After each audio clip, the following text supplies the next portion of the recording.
Are you ready? ఆయన మార్గములు ఆశ్చర్యములు, ఆయన మార్గాలు ఆశ్చర్యాలు ఎలా నడిపిస్తాడో మనకి తెలియదు. అది దాటి వచ్చినాకే మనకు అర్థమవుతుంది, అబ్బా ఇవన్నీ దాటుకుని వచ్చింది నేనేనా, ఇవన్నీ దాటుకొచ్చింది నా కుటుంబమేనా, ఇవన్నీ దాటుకొచ్చింది నా పిల్లలేనా. ఆయన కార్యాలు ఆశ్చర్యాలు.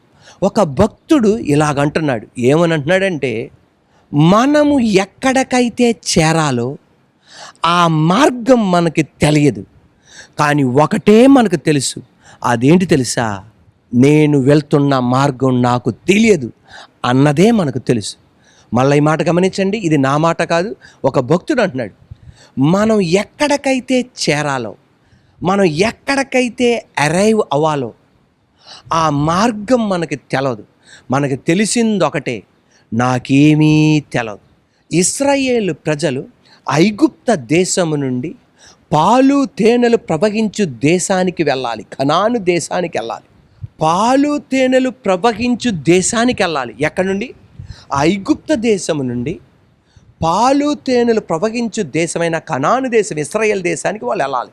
వాళ్ళు ఎక్కడికైతే చేరాలో, వాళ్ళు ఎక్కడికైతే అరైవ్ అవ్వాలో ఆ మార్గం వాళ్ళకి తెలవదు, కానీ ఒకటే వాళ్ళకి తెలిసింది, ఏమీ మాకు తెలియదు, అదే వాళ్ళకి తెలిసింది. సమస్యలోనికి అడుగుపెట్టినాక వారికి అర్థమైంది, ఈ సమస్యలోకి వచ్చామురా, ఆ సమస్యను పరిష్కరించడానికి తగిన డబ్బు లేదు, స్తోమత లేదు. మన జీవితంలో కూడా ఇదే. మన అందరి జీవితంలో మనం అరైవ్ అవ్వవలసిన, మనం ఎక్కడికి వెళ్ళాలో అక్కడికి వెళ్ళవలసిన ఒక గమ్యం మనకుంది, కానీ మనకి మార్గం తెలవదు. కానీ ఆ మార్గం గుండా మనం వెళ్తుండగా జరిగేదేంటి తెలుసా? ఆ సమస్య ఎదుర్కొన్నాకే మనకు అర్థమైద్ది, ఈ సమస్యకి మనం వచ్చామని. ఇశ్రాయేలు ప్రజలు ఎర్ర సముద్రం దగ్గరికి వచ్చారు. ఎర్ర సముద్రం దగ్గరకు వచ్చినాకే వారికి అర్థమైంది, ఈ సమస్య దగ్గర మేము వచ్చామని. ఆ సమస్య దగ్గరకు వచ్చామని అర్థమైనాక దాన్ని పరిష్కరించడానికి అక్కడ ఒక ఫ్లైఓవర్ లేదు, అక్కడ ఓవర్ బ్రిడ్జ్ లేదు, అక్కడ లైఫ్ బోట్స్ లేదు, లైఫ్ జాకెట్స్ లేవు, ఏమీ లేవు. అటువంటప్పుడు ఏ మార్గం లేదు, వాళ్ళకి ఏ రిసోర్సెస్ లేవు, వాళ్ళకి ఏ సోర్సెస్ లేవు, ఏ వనరులు లేవు, ఏ ఆధారాలు లేవు.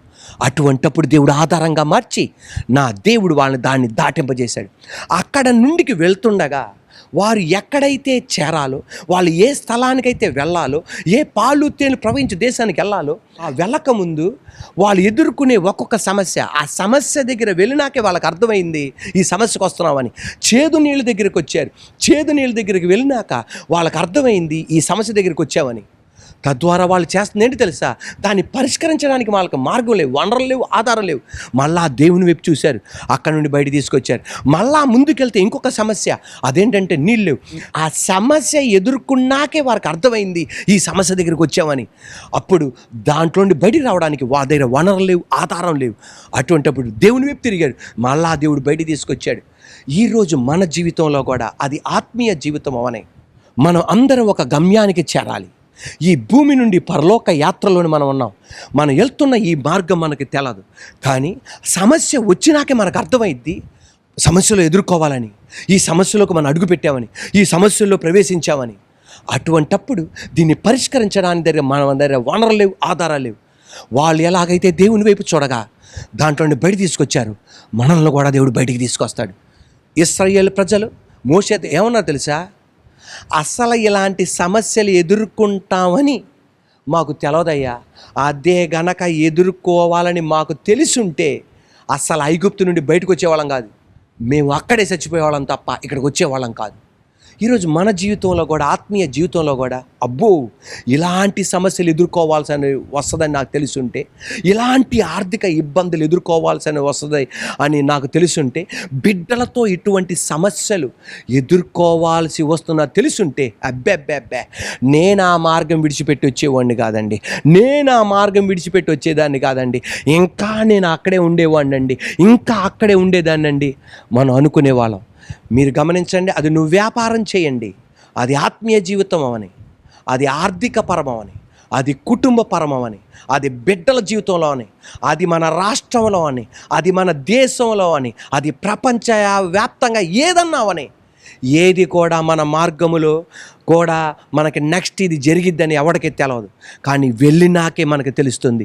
కానీ ఈరోజు మనకు ఒక ధైర్యం ఉంది. దీంట్లో నుండి మనల్ని బయటికి నడిపించే ఒక సృష్టికర్త మనకు ఉన్నాడు, నిన్ను బయట నడిపించడానికి. తద్వారా ఆయన క్రియలను మనం ఏం చేయాలి? జ్ఞాపకం చేసుకొని కృతజ్ఞతలు తెలియపరచాలి. ఇటువంటి పరిస్థితుల్లో మనం ఏ పాయింట్కి వస్తామంటే, ఇక నా జీవితం మారదు, ఇక నా బిడ్డల జీవితం మారదు, ఇక నా కుటుంబ జీవితం మారదు అన్న పాయింట్కి మనం వస్తాం. Praise the lord. ఎటువంటి పాయింట్కి? ఇక నా జీవితం మారదు, ఇక నా స్థితి మారదు అన్న పాయింట్కి మనం వస్తాం. అటువంటప్పుడు మనం ఏం చేయాలంటే, అవును ఖచ్చితంగా ఈ సమస్యను పరిష్కరించడానికి మన దగ్గర ఆ వనరులు లేవు, మన దగ్గర దీంట్లో బయట తీసుకురావడానికి ఏ ఆధారం లేదు.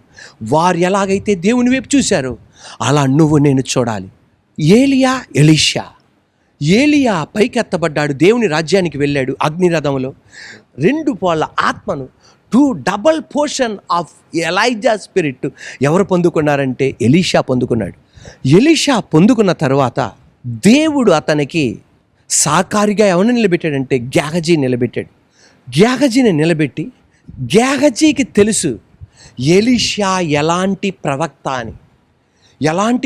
అని గేహజీకి తెలుసు. అంటే ఇంకొకళ్ళ ఇంట్లో దేవునికి వ్యతిరేకంగా ఎవరన్నా ప్రణాళికలు వేస్తే అది ఎవరికి తెలిసిపోద్ది అంటే ఎలీషాకి తెలిసిపోద్ది.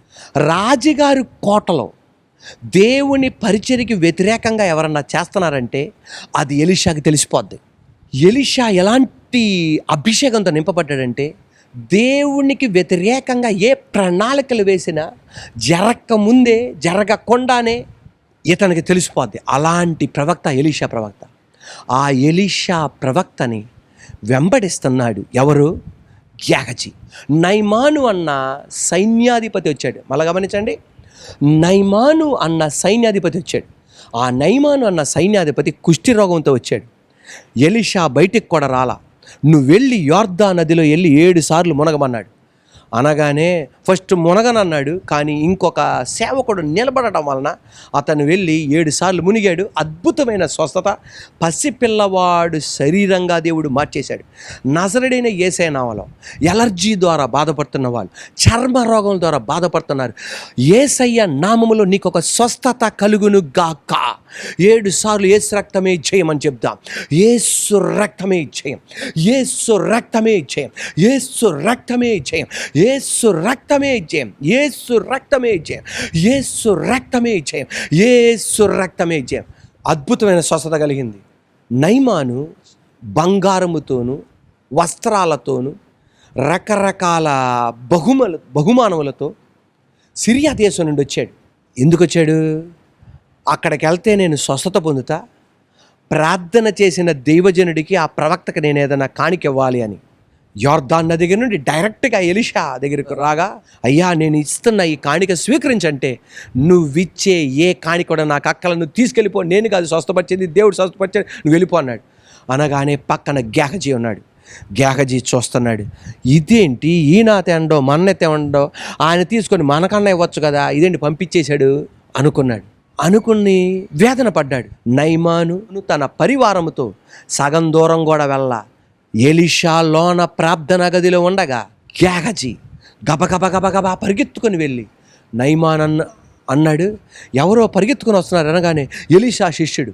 అనగానే ఆ ఎలీషా శిష్యుడైన గేహజీ ఏమన్నాడు తెలుసా? నాకు కాదు, అనేక మంది శిష్యులు ఉన్నారు, వాళ్ళకే మాకు కావాలి, నువ్వు ఇచ్చినవి మా గురువు గారికి ఆయన ఎలీషాకి ఇస్తుంటే వద్దన్నాడు కదా, అవన్నీ మాకు ఇచ్చేసే అన్నాడు.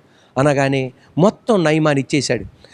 నయమాను ఇచ్చేగానే గేహజీ తన ఇంట్లో దాచిపెట్టి ఏమీ తెలవలేనోళ్ళలాగా ఎలీషా ముందర నిలబడగానే దేవుని ఆత్మచేత నింపబడిన ఎలీషా అడిగాడు, గేహజీ నువ్వు ఎక్కడి నుండి వస్తున్నావు అన్నాడు. అనగానే ఏదేదో చెప్పాడు. అనగానే ఎలీషా దేవుని ఆత్మచేత నింపబడిన ఎలీషా అన్నాడు, నయమాను దగ్గరికి వెళ్ళావు, నేను వద్దనుకుంది నువ్వు తీసుకున్నావు. అతని కుష్ఠం నీకును నీ బిడ్డలకి నీ సంతానానికి కలుగును గాక అన్నాడు. అంతే, కుష్ఠరోగులుగా మారిపోయారు. గేహజీ మర్చిపోయాడు ఎటువంటి ప్రవక్తతో ఈయన తిరుగుతున్నాడు అని. అంటే అక్కడ ఆ మాటలు మాత్రమే వింటున్నాడు తప్ప తన జీవితంలో అప్లై చేసుకోవట్లా.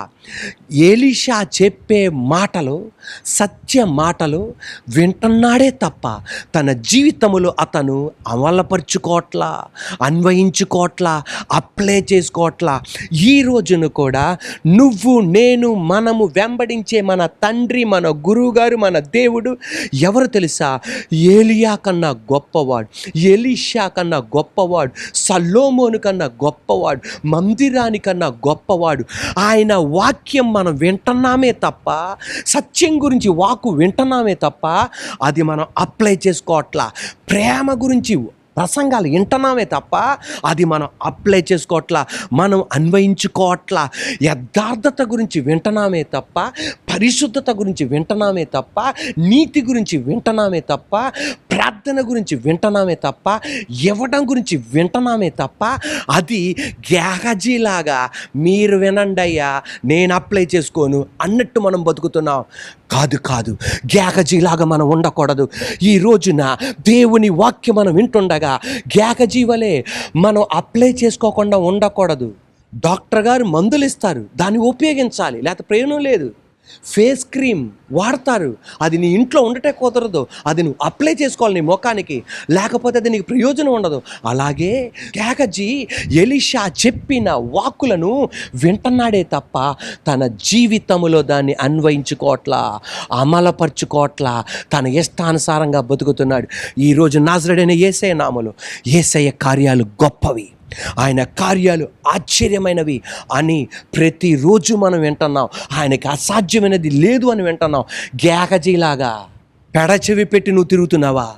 కాకుండా దేవా యెహోవా క్రియలు గొప్పవి, వాటిని నేను ఇష్టపడతా, దాని గురించి నేను విచారిస్తా. అటువంటి వ్యక్తులుగా మనం ఉండాలి. దేవునికి అసాధ్యమైనది ఏదీ లేదు. Praise the Lord. Are you ready?